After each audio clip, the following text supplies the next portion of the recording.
Isto očekuje i od budućih vlasti, pa pozivamo i sve građane i ovim putem da se uključi u rad plenuma, da se uključi u rad radnih grupa i da nas svako na svoj način doprinese rješavanju pitanja koja se tiču svih nas.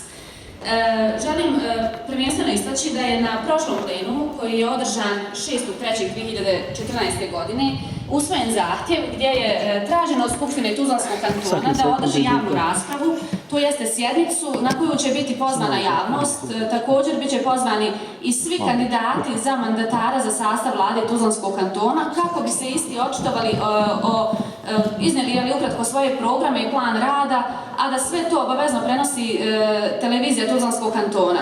Skupština Tuzlanskog kantona nije udovoljila ovom zahtjevu, to jest ignorisala je ovaj zahtjev obzirom da je mandatara imenovala par dana nakon toga.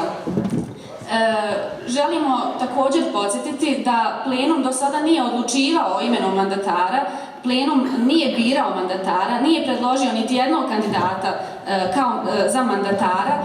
Također plenum je zauzeo stav da će se uzdržati od bilo kakvih kadrovskih pitanja u buduće, a prvenstveno se misli na imenovanje ministara, to jeste predlaganje imena za ministre u budućoj vladi Tuzlanskog kantona, a sve kako bi se spriječilo politiziranje plenuma te eventualno spinovanje u medijima. Međutim, plenum zadržava pravo da kritikuje rad svih vlasti, zakonodavnih, pravosudnih, izvršnih, ukoliko isti ne budu radili u skladu sa interesima građanki i građana Tuzlanskog kantona, odnosno ako ne budu poštovali one zahtjeve koji budu usvojeni na plenumu i koji budu upućeni vladi Tuzlanskog kantona. Međutim, sve ovo ne znači da svaki pojedinac, samostalno, grupa ili udruženja, odnosno pravna lica, da ne mogu oni sami predlagati određena imena na isti način kako se to dešavalo i kada je u pitanju sam mandatar. Nakon što je pravni tim plenuma građanki i građana Tuzlanskog kantona dobio informaciju, odnosno poziv od strane mandatara da se održi jedan sastanak sa plenumom, odnosno predstavnicima plenuma, njemu je poslata informacija dana 13.3.2014. godine u kome je rečeno da se prihvata takav poziv, ali da se mandatar pojavi na plenumu. Evo ja vidim da je on danas tu, kako bi se obratio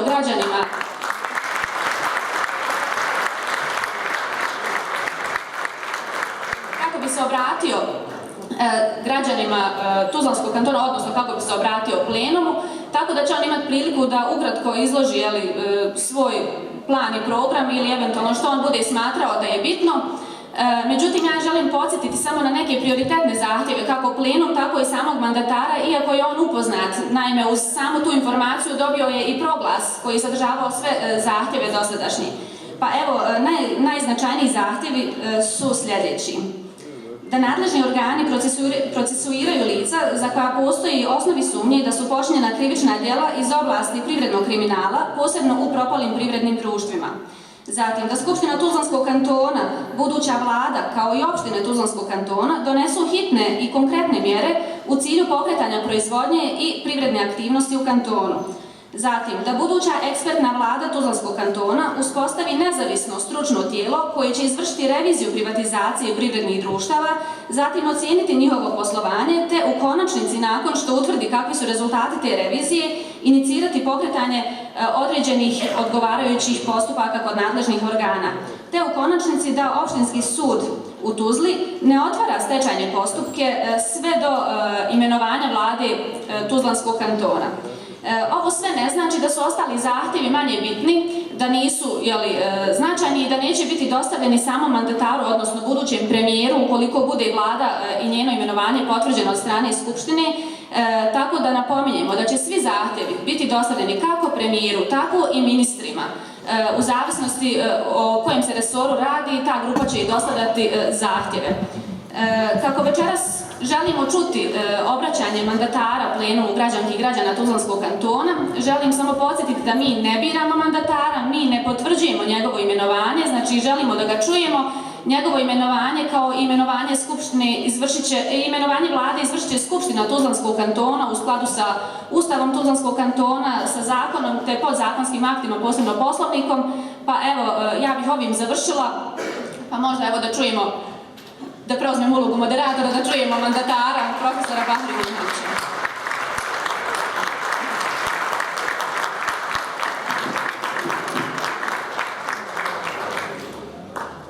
večer svima vama. Zahvaljujem se pravnom timu plenuma građanki i građana Tuzlanskog kantona na pozivu. Ja ću večeras i vrlo kratko govoriti o onome što namjeravamo raditi kao vlada Tuzlanskog kantona ukoliko budemo potvrđeni kao vlada. Većina vas zna iz medija, dobar dio vas koji sjedite tu je sarađivalo i radilo zajedno sa mnom, jer ja imam 48 godina i cijelo vrijeme sam proveo ovdje sa svojim građanima, te na takav način susretao se u različitim ulogama. Najprije da kažem da ja nisam političar, da sam profesor ekonomije i da ću ostati, znači, ekonomista i da u okviru vlade Tuzlanskog kantona želim se baviti ekonomskim pitanjima. Političkim pitanjima ćemo se baviti onoliko koliko nam Skupština Tuzlanskog kantona bude dala u zadatak da se bavimo, ali ćemo raditi sve da opravdamo povjerenje, znači, građana. Međutim, ja vas želim ovdje posjetiti na nekoliko važnih elemenata s kojima smo svi suočeni i zbog kojih je došlo do socijalnog bunta. Ja sam 2012. godine, 6. januara, napisao za Slobodnu Europu jedan članak u kome sam rekao u Tuzlanskom kantonu bi moglo doći do bunta nezaposlenih. Taj članak se može pročitati i danas na internetu. Dakle, onog trenutka kada sam vidio da raste broj nezaposlenih, da se ne mijenja ništa u korist nezaposlenih, bio sam potpuno svjestan da idemo, znači, prema pogrešnom pravcu. 6. aprila 2014. godine u gostovanju na Trećem dnevniku Federalne televizije sam isto tako rekao, kad su me pitali šta bi bilo najbolje za vlade u Federaciji Bosne i Hercegovine, rekao sam da bi najbolje pomogli kad bih dali ostavke i omogućili stvaranje ekspertnih vlada. Nažalost, nije se to dogodilo na način da smo dobili ostavke, ali evo dobili smo priliku da stvorimo ekspertnu vladu. Ali dobili smo priliku da stvorimo ekspertnu vladu u vrlo složenim okolnostima. Vlada, ukoliko ja budem njen premijer, će raditi na 4 osnovna principa. Prvi princip, princip sigurnosti. Važna mi je sigurnost građana, važna mi je sigurnost zbog stabilnosti, da bismo svi zajedno na svojim radnim mjestima i oni koji teže da dođu do radnih mjesta mogli, znači, neometano obavljati svoje aktivnosti i postizati mnogostruke ciljeve koji pred sebe postavljamo. Drugi princip je princip pravednosti. Uvjeren sam i duboko sam uvjeren da socijalni bunt nije nastao kao rezultat samo gladi, rezultat teškog stanja, već kao rezultat nepravde. I zbog toga ćemo kroz svo naše djelovanje tražiti da taj princip zastupamo. Princip pravednosti je prilično lako uspostaviti, ukoliko se on želi uspostaviti, a on se najlakše može vidjeti kroz transparentnost rada svakog pojedinačnog organa, pa i vlade Tuzlanskog kantona, ukoliko se to želi. Vi morate znati da vlada Tuzlanskog kantona ima i svoja ograničenja, a mi ćemo pokušati ta ograničenja na uz vašu pomoć i pomoć drugih ljudi, znači, koji imaju dobre namjere, pomjerati u smislu da bude što više transparentnosti. Transparentnost nam svima daje mogućnost da djelujemo prije nego što se neka negativna pojava proširi. Treći princip na kojim ćemo djelovati je princip solidarnosti. Princip međusobnog razumijevanja, uvažavanja i princip, znači, koji će nam pomoći da u ovoj teškoj situaciji, i evo moderator i ovdje moj uvaženi kolega profesor Pašić, u stvari nije moderator, on je, ali je prvi govornik, je naglasio solidarnost i važnost solidarnosti u teškim trenucima. U ovom slučaju morat ćemo biti međusobno solidarni u okviru svojih organizacija, a Boga mi i u okviru nekih kategorija. Ja ću kasnije malo objasniti šta to znači. I četvrti princip, princip kroz koji će se očitovati i vidjeti provodivost ova 3 principa, najočitije to je princip zapošljavanja, stvaranja novog radnog mjesta i to produktivnog radnog mjesta. Radnog mjesta koje stvara radnog mjesta koje stvara novu vrijednost, radnog mjesta koje nas lišava sadašnjih i budućih problema. Da bismo realizirali i ostvarili ove principe, mi ćemo to raditi kroz sve naše aktivnosti i politike koje se prije svega ogledaju u dvije dimenzije. Prva je politika stabilizacije, politika koja mora rezultirati rezanjem svih onih loših pojava koje su bile prisutne i na način da ih suzbijemo do mjere koliko je to moguće. A koliko su loše pojave, najbolje se očituje obzirom, opet vam kažem da sam ja ekonomista i možda nisam na početku rekao, evo ponovo ću reći, nikada se neću baviti aktivno politikom. Ako budem ikada bio u politici, opet ću raditi samo ekonomiju. Znači, tamo gdje ima posla, ja sam uvijek tu. Koliko je to duboko, najbolje se očituje kroz nivo kratkoročnih obaveza budžeta Tuzlanskog kantona. Obaveze budžeta Tuzlanskog kantona na dan 31.12.2013. godine su 101 milion konvertibilnih maraka. To je dug koji je jak i snažan teret, kamen oko vrata koji je teško riješiti. Danas jedan od vaših zahtjeva je ovdje i zabrana kreditnog zaduživanja za finansiranje nove javne potrošnje. Međutim, vidite, mi imamo problem koji je naslijeđen problem i koji valja riješiti. A kakva je reperkusija tog problema? Vlada Tuzlanskog kantona i Skupština su donijeli odluku o kreditnom zaduženju od 21,5 milion konvertibilnih maraka i tačno specificirali koji dio obaveza će izvršiti.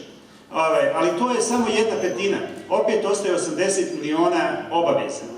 Prema kome su te obaveze? Te obaveze su prema ratnim vojnim invalidima, prema borcima, prema socijalnim kategorijama, prema dobavljačima. Djelovanje vlade Tuzlanskog kantona dovedeno je do toga da naše preduzeća, naši poduzetnici ne žele da se prijave na javne tendere koje vlada poziva, zato što su gotovo pa sigurni da kada prodaju robu ili učine usluge neće biti naplaćeni. Mi moramo na neki način pronaći mehanizme i ja se iskreno nadam uz pouzdane ljude, dobre ljude, pošto ja nemam iza leđa nikakve političke opcije i partije koja će stati iza mene sa svojim ljudima, ja se nadam u Boga i u dobre ljude. Dakle, da će mi pomoći da pronađemo najbolje moguće rješenje za rješavanje ovog tereta. Međutim, nije ovo samo problem. Problem je što je usvojen budžet Tuzlanskog kantona za 2014. godinu sa projeciranim deficitom od 67 miliona konvertibilnih maraka. Dakle, da se bolje razumijemo, mi ekonomisti to znamo protumačiti pa nam bude jasnije. Radi se o dugu koji treba napraviti od 67 miliona maraka. Zbog toga ćemo mi, i ja sam to već u javnim nastupima rekao, a u razgovorima sa predstavnicima ministarstava na nivou sekretara i najodgovornijih ljudi u ministarstvima, već im dao zadatak da ukoliko mene potvrde za mandatara, odnosno za premijera, da u tom slučaju podijelimo, znači otvorimo 3 nove kolone, pa da kažemo ovo mora ostati u budžetu, ovo može, a ne mora, ovo ne mora ostati. Pa da pokušamo na takav način smanjiti taj budžetski deficit. I da pokušamo iz tog smanjenja formirati jednu komponentu za ovaj drugi dio o kome ću kasnije govoriti, a to je komponenta razvoja. Koliko ćemo u tome uspjeti, vidjet ćemo. Reći ću vam samo jedno. Porezni prihodi od PDV-a, kao sigurni prihodi, su na nivou projeciranom negdje oko 191 milion maraka. Rashodi za troškove budžetskih korisnika, tu, molim vas, nisu samo ljudi koji rade u kantonu, njih je najmanje, ali to su ljudi koji rade u obrazovanju, u policiji, u pravosuđu, u sudovima. Iznose 235 miliona maraka. Mogućnosti na ovako projecirani teret razvoda su ogromne.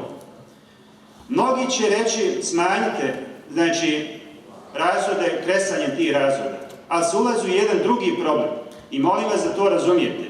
Znači, i da zajedno u razumijevanju tražimo najbolja moguća rješenja. U plate ne smijemo dirati budžetskih korisnika sve dok sa sindikatima ne uđemo u razgovore i pregovore i dok nam oni ne daju zeleno svjetlo za to. Vidite, zadržavanje statusa quo, nerazumijevanje znači sindikata o potrebi kresanja plata onemogućava, znači stvara pretpostavku da se ponovo budžet zadužuje za javnu potrošnju. Dakle, da budemo potpuno jasni da je to problem. I još ću vam nešto reći. 2006. godine je uveden porez na dodanu vrijednost koji je zamijenio u to vrijeme porez na promet i porez na usluge. 2005. godine plate budžetskih korisnika koji je bilo nešto malo manje nego što ih danas ima, bile su 133 miliona maraka. Poslije toga došlo je na 153 miliona maraka, a onda se kretalo 173 da bi završilo za projekciju za 2014. godinu 235 miliona. Ja razumijem kad moje kolege u obrazovanju kažu nemojte nam dirati plate. Razumijem i kad sudije isto tako kažu. Nikome nije dovoljno ono što plaća. Ali svi moramo znati da imamo 100.000 nezaposlenih ljudi. Svi moramo znati i potpuno razumjeti da među zaposlenih ljudima, kojih imamo 82.000 na kantonu, imamo svega 40 i nešto hiljada, 43.000 koji radi u proizvodnji, što bi kazalo da oni stvaraju nekakvu dodanu vrijednost direktno, proizvodnim uslugama i ostalim uslugama 20.000 u administraciji. Što bih rekao, ekonomskim rječnikom, pa malo pojednostavljeno, 60.000 ljudi radi i hrani 492.000 ljudi. Ogroman teret. Jedan zaposleni na svojim plećima vuče još 8 ljudi koji su zaposleni u administraciji, ili su nezaposleni, ili su učenici, ili su penzioneri i tako dalje. Dakle, problem je, ogroman je problem. I ja vas molim da razumijete i okvir rada buduće vlade, a mi ćemo činiti sve da rešavamo taj problem. Ovo bi bila ta komponenta stabilizacije. Kroz komponentu stabilizacije i eventualnog kreditnog zaduženja radi izmirenja i namirenja obaveza, znači duga iz prethodnog perioda, želimo ostaviti demobilisane borce u njihovim porodicama i znači u okviru njihovih udruženja. Želimo znači isto tako socijalnim kategorijama pomoći, ali želimo isto tako potaknuti kroz tu potrošnju, znači proizvodnju, kako bismo mogli znači pokrenuti taj začarani krug. Hoće li biti poravnanja u tom dijelu ili neće, ja ću to raditi ako budem imao priliku sa vrlo odgovornim ljudima i ljudima koji će uvijek imati na umu novo radno mjesto. Druga komponenta je razvojna komponenta. Ta razvojna komponenta, obzirom na ovo što sam vam rekao sada, je jako ograničena. Ona će se očitovati na način da ćemo izvući iz svega iz ovog budžeta jedan fond za zapošljavanje. Taj fond za zapošljavanje će imati dvije komponente. Jedna komponenta će biti komponenta solidarnosti. I ja vas molim da razumijete pravilno, pošto u javnosti idu i različite špekulacije. Imamo projekt koji smo nekada ranije osmislili, a to je projekt za zaposleni i za nezaposleni. Suština tog projekta se ogleda u sljedećem, da od 82.000 ljudi koji imaju plaće, kakve takve, među njima i značajan broj solidne plaće koje treba smanjiti. Znači, moramo ih dovesti u poziciju da im kažemo ajte se odreknite 5% svoje plaće do kraja 2014. godine, to bi značilo pola jedne plaće od 10 plaća, da mi, vaši poslodavci kada uplate u taj fond, možemo refundirati doprinose za novozaposlene. Ukoliko bi animirali 40.000, znači pola zaposlenih, da samo kroz tu kratkoročnu mjeru, znači odreknu se 5% svoje plate, mi bi već imali u fondu negdje 2 miliona maraka kojima bismo mogli subvencionirati, odnosno refundirati doprinose. Znači ne nikom poslodavcu dati pare, već refundirati doprinose, znači za zapošljavanje, te na takav način pokrenuti polako taj proces zapošljavanja i vraćanja nade ljudima. Koliko će to uspjeti, to neće sigurno zavisiti od vlade. Moja je namjera plemenita, a zavisi od svih građana i od svih nas zajedno. Druga komponenta tog fonda će biti komponenta iz budžetskih ušteda. Nastojat ćemo koliko god to bude bilo moguće više novca prebaciti kako bismo realizirali dio zahtjeva koji ste vi ovdje vrlo pravedno istakli, a to je pokretanje proizvodnje tamo gdje je moguće. Znači, pokretanje proizvodnje, a tamo gdje nije moguće pronalazak rješenja da se ti ljudi zbrinu. Dakle, vrlo je izvjesno da ukoliko bude dobre volje, pošto sam ja radio na planu sanacije, izradi plana sanacije, pa programa revitalizacije za Konjuh, vrlo je izvjesno, recimo, da Konjuh može biti pokrenut i da može 500 ljudi biti uposleno do kraja godine.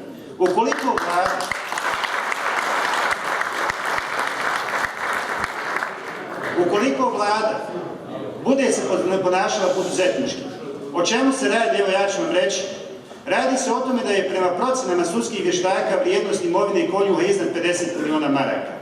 Vrijednost obaveza je oko 34 miliona. I oni se sada vrte u jednom začaranom krugu nelikvidnosti i krugu krize upravljanja.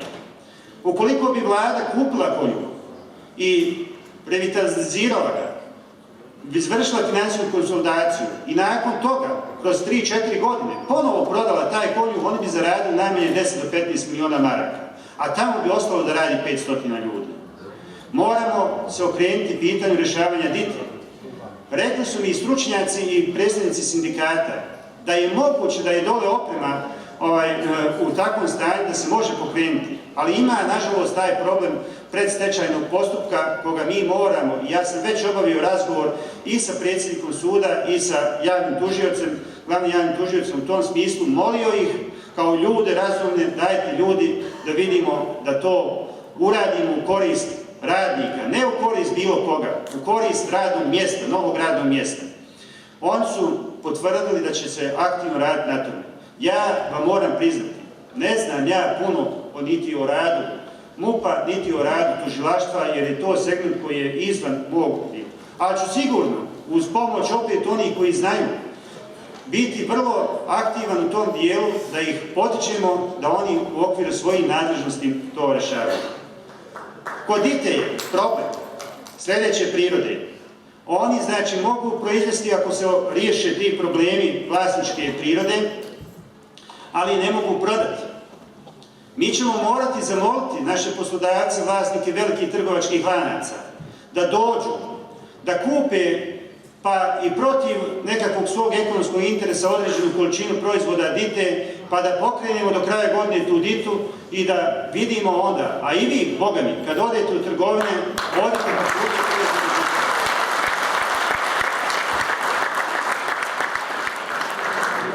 Obzirom na činjenicu koje se vlada našla u ovom trenutku, zgrada vlade je zapaljena, nema mjesta, ministarstva su raspoređena na različite lokacije. Jedna od ideja je da se buduća vlada smjesti u prostorije TTU-a. Oni su mi rekli to bi moglo pomoći u zahtjevu koji je došao od TTU-a, oni bi taj novac upotrijebili za pokretanje proizvodnje, kupovinu mašina i tako dalje. Ja sam rekao, evo odlične prilike da na jedan normalan način pomognemo ljudima. Da platimo zakup, umjesto onima koji već imaju para, nemaju takav problem, da platimo zakup TTU i da i tamo pomognemo u tom dijelu. Budite uvjereni, u granicama mogućnosti, koliko bude i bilo i moguće u okviru ove vlade, da ćemo mi raditi. Ja zapravo sam i prihvatio i svima njima rekao, i u Skupštini kantona i u konsultacijama koje sam obavio sa političkim partijama, da ukoliko mi neće dozvoliti da radim na ekonomskim pitanjima, neka sebi traži mandatara, neka sebi traži premijera, jer meni nije do nekakvih uloga, jer ja u životu sam svakako prošao kroz različite uloge. I, dakle, to bi bila taj razvojni komponent. Danas sam u razgovoru sa predstavnicima Ministarstva zdravlja i Fonda za zdravstveno osiguranje pitao ih kolika je obuhvat zdravstvenim osiguranjem naših građana. Rekli su mi da je to 89,2%. Rekli su mi, kad sam ja to preračunao, često 92.000, ja sam rekao to je 50.000, onda su rekli nije baš, neće nas biti, kad nas prebroje sad po popisu 492.000, bit će nas manje. pa će nas biti, pa će neosiguranih lica biti još manje. Uradit ćemo sve koliko to bude bilo moguće, pošto je to vrlo složen sistem. Negdje riješite problem, na drugom mjestu izazovete problem. Dakle, treba ekspertiza da se to poravna. I mi ćemo sve uraditi na tome da pokušamo da u zdravstveni sistem uvedemo sve građane, bez obzira da li rade ili ne rade.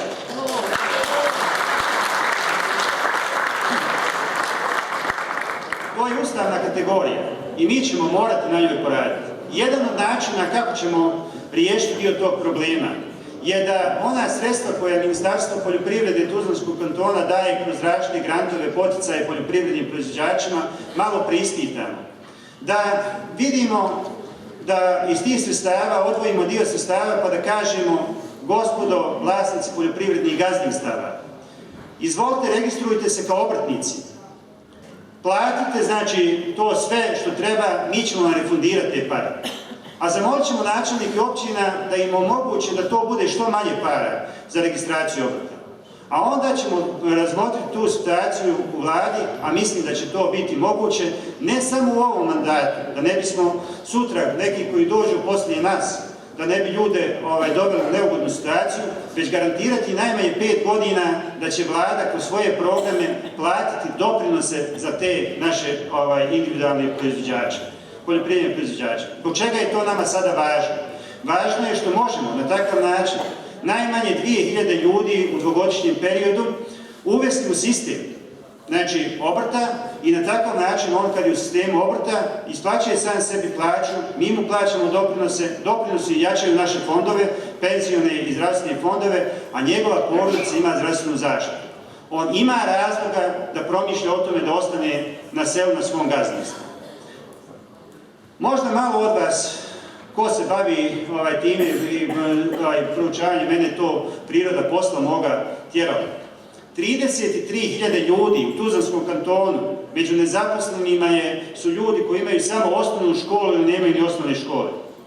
Gospodo, ti ljudi ne mogu raditi na fakultetima, ti ljudi ne mogu raditi u upravnim odborima i negdje drugo, ali mogu dati svoj doprinos radići na svom gazdinstvu. Mora se, znači, zemlja kao resurs, koji je sigurno dobar resurs Tuzlanskog kantona, različitim metodama staviti u funkciju. Radeći na strategiji poljoprivrede Tuzlanskog kantona, vodio sam tada tim 2009. godine, jedan moj vrli prijatelj me podučio da je u poljoprivredi, kaže, su samo 3 ključne riječi. Prva ključna riječ je specijalizacija. Učinite robne proizvođače specijalitima da proizvode i da žive od svog rada. Druga je kooperacija. Pomozite im da dođu do potrebnih inputa za proizvodnju i pomozite im da realizuju svoje outpute, svoje sirovine, blagovremeno i sigurno. I treća je integracija. Pomozite da se ti proizvodi nađu putem trgovačkih lanaca na trpezama naših građana. A ja vas molim,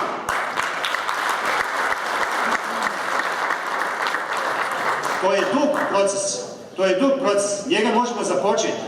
Ali vas molim, kad odete u trgovinu, gledajte malo što kupujete. Kupite ono što je prvo tuzlansko, ili oni Živinčani, Živinčku, Lukavčani, Lukavačku. Nije problem što ste, znači, malo više orijentirani prema svome. A onda gledajte, ako nema iz vaše opštine, nek bude iz TK. Pa ako nije iz TK proizvođača, neka bude iz federacije. Pa ako nije iz federacije, neka bude iz BiH. Svaki puta kada tako postupite, imate priliku da pomognete da neko otvori novo radno mjesto. I ja vas molim, snaga u kupovini je ogromna. Snaga u kupovini je ogromna. A samo treba u glavi malo prekrenuti. Ja znam, pazite, jedna moja prijateljica meni kaže, pa dobro, Bola, nemamo mi u Bosni i Hercegovini dobrog sapuna. Pa naravno da nemamo, kad stalno kupujemo tuđe, teško ćemo i doći do njega.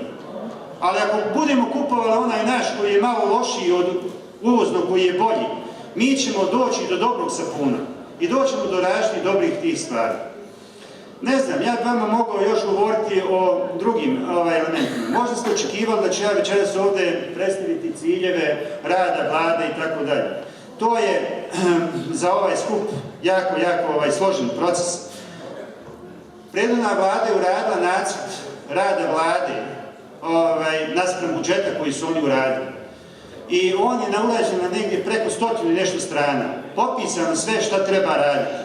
Mi moramo sada uzeti, pa revidirati prvo budžet, iščititi ga da bi udovoljili ovim vaših 17 zahtjeva i ona 4 strateška zahtjeva koje ste postavili tamo i onim zahtjevima koji udovoljavaju ovim principima o kojima sam govorio prethodna 4 principa. I onda, znači, naspram tog budžeta napraviti pravi program, provodi program, pa kad neko vidi da je taj program provodiv, onda i kad ga učinimo transparentnim, onda nas može nadzirati, kritikovati i tako dalje. Imao sam sastanak sa predstavnicima OFC-a u ovim danima. Rekao sam, ukoliko se meni to dopusti i dozvoli, a uz vašu pomoć hoćemo, dajte da učinimo rad javnih preduzeća, javnih ustanova transparentno. Dajte da tražimo ovdje da svoje planove poslovanja postave na portalu, da postave izvještaje o svom poslovanju. Sistematizacija radnih mjesta nekih otvore, da vidimo gdje su ta radna mjesta tamo. Nek nam daju podatke o upravama preduzeća, o članovima nadzornih odbora. Pa da vidimo, dakle, kako to sve funkcionira. Neki su meni kritikovali, kaže, profesore, pa ti govoriš o tome da su nadzorni odbori i uprave odgovorne, a i ti si bio u nadzornim odborima i upravama. Jesam. U mom CV-u stoji na univerzitetskom portalu i svi oni koji su htjeli to da vide mogli su vidjeti ne prije sada, prije ovog dešavanja, već prije 2 godine, prije 5 godina. Isto je tako stajalo. Mogu isto tako oni koji žele da vide kako moji studenti slušaju predavanje, kako ih ispitujem i tako dalje, sve stoji na portalu, sve je vidljivo. Ja sam transparentan i želim transparentnost. Bio sam predsjednik nadzornog odbora Rudnika Đurđevika. Samo ću vam, ne da se pohvalim, ali ću vam kazati. Kad sam došao, Rudnik Đurđevik je bio u gubitku 2 miliona maraka. Ljudi su bili u poziciji da im nisu plaćeni doprinosi. Prvo što sam rekao direktore, ja sam ovdje imenovan strane Vlade Federacije da tebi kažem da moraju biti plaćeni doprinosi. Direktor je rekao to nije moguće. Ja sam rekao doći za 7 dana te postoji isto pitanje. Ako je isti odgovor, spremi se, daj ostavku. Nakon 7 dana sam došao sa istim pitanjem, on mi je rekao pokušat ćemo. Aha, dobro. Od tog aprila mjeseca, svi možete provjeriti, pazite, to je transparentno, od tog aprila rudari Đurđevika plaćaju doprinose. Od tog aprila mjeseca 2014. godine, u prvoj godini, gubitak Rudnika Đurđevik sa 2 miliona sveden je na 1.000 konvertibilnih maraka. A onda smo prešli u zonu dobitka, pa smo polako išli, dok se opet politika nije uplela. Kad se politika opet uplela, imali smo opet problem, pa smo opet, kad smo pobijedili politiku, izašli naprijed. Uglavnom, radnici su tada imali prosječnu neto plaću 390 maraka, ja sam ih ostavio poslije 7 godina rada na 724 marke. Dakle, za Konjum isto tako kažu i pitaju mi novinari. Molim vas, i to je transparentno. U Konju sam ušao kada je pisao na vratima štrajk, a prije tog štrajka su ljudi ležali, ukazivano je, bili su štrajku glađa. Da tada nismo ušli sa programom sanacije, programom revitalizacije, a vi te ljudi žive tu u Tuzlanskom kantonu, pitajte sudionike, nemojte pitati oni koji vam prepričavaju. Vjerovatno danas mi ne bi uopće pričali o tome da su 4 fabrike konjuha zdrave i da su 4 fabrike konjuha spremne ukoliko se riješe upravljački problemi i problemi likvidnosti da se pokrenu. Dakle, to je prava istina. A to što oni mene terete da ja ne mogu da riješim problem taj koji ne mogu, pa neću vam moći riješiti kao premijer problem koji ne mogu. Dakle, ja ću vam jasno kazati što mogu, što ne mogu. A vi u svakom trenutku, ako budete mislili da treba drugačije, imate bolji prijedlog, ja sam u svakom trenutku spreman za ostavku.